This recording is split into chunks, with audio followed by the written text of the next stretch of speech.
Hi, this is Brad Linder with Liliputing, and this is the Asus MeMO Pad 7-inch tablet. It's a 7-inch, $149 tablet with 1 gig of RAM, 16 gigs of storage, and a 1 gigahertz VIA Wonder Media WM8950 ARM Cortex-A9 processor. That's a mouthful, but it's a relatively inexpensive processor, which is part of how they're able to keep the price down here. So in terms of sort of size and shape, it looks a lot like a Google Nexus 7 tablet, which is also inexpensive at $199, but the MeMO Pad has a lower resolution 1024 by 600 pixel display, a slower single-core processor, and a couple of other changes. So if we look at sort of the fit and finish, they look pretty similar on the back, but we've got a sort of soft plastic touch here on the Nexus. It's a little bit harder on the MeMO Pad. It's also a bumpier texture. There's on the bottom, one advantage is that there's actually a micro SD card slot here, something you don't get on the Nexus tablet. And we've got micro USB, a fairly loud speaker here, volume and power buttons, and a headphone jack, and that's about it for what you find around the sides. So let's go ahead and turn it on and take a quick look at overall performance of this tablet. Is not too bad. I mean, in terms of benchmarks, it doesn't come anywhere near as fast as what you would get from a quad-core device with a Tegra 3 processor like the Nexus 7. But you know, most Android apps don't actually need a super fast processor. So for basic things like surfing the web, it's really not bad.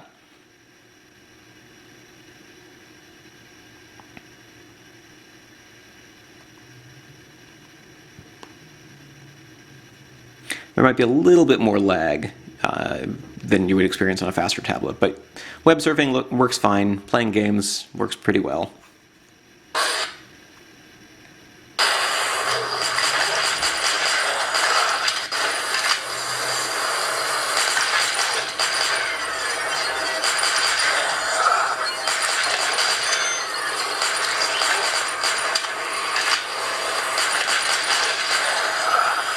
And the speaker's not too bad. Now, it can take a little bit longer to do certain things like rotating the screen or launching applications than on a tablet with a faster processor.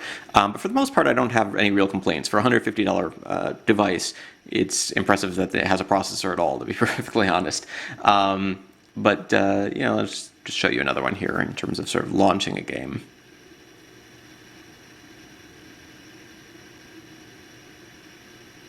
So, you know, there's a little bit of lag while you're waiting for things to open, but once they open, they tend to run just fine.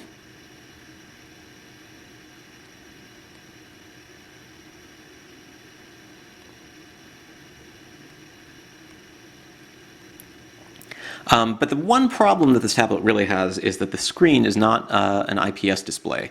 And what that means is you don't have the wide viewing angles that you get on something like the Nexus 7. So let's go ahead and turn these both on, and you'll see that the Nexus 7 and the MeMO Pad side by side don't look that different, but then if you put them down on the table flat, the colors are completely washed out on the MeMO Pad at this particular angle, and they look just fine on the Nexus 7. So again, we'll take a look from the top. They look fine.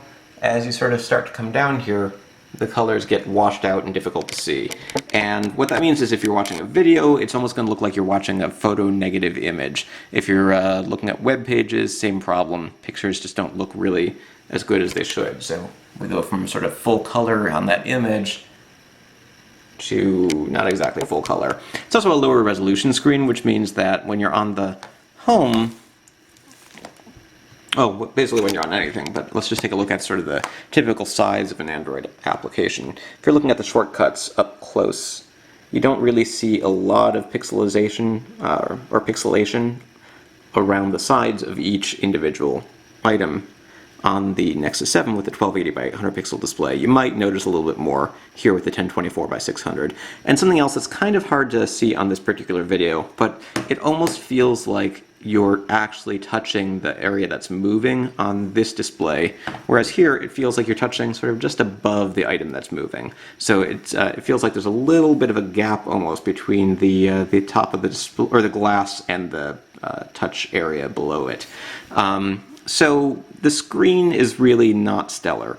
Other than that, it's really not a bad tablet. So for $149, if you get this and you plan to use it for playing some games, watching some videos, doing some other things, you know, you might not really be that disappointed, but you're going to want to make sure that you pay attention to the viewing angles, because from some angles it looks pretty good, from others it really looks a lot less good.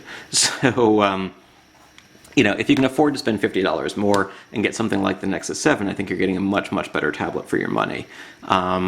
And it seems a little bit strange to me that of all the corners that were cut here, it's not just the processor, but also the display. And I think you really need to have a good display with wide viewing angles to offer a decent tablet experience.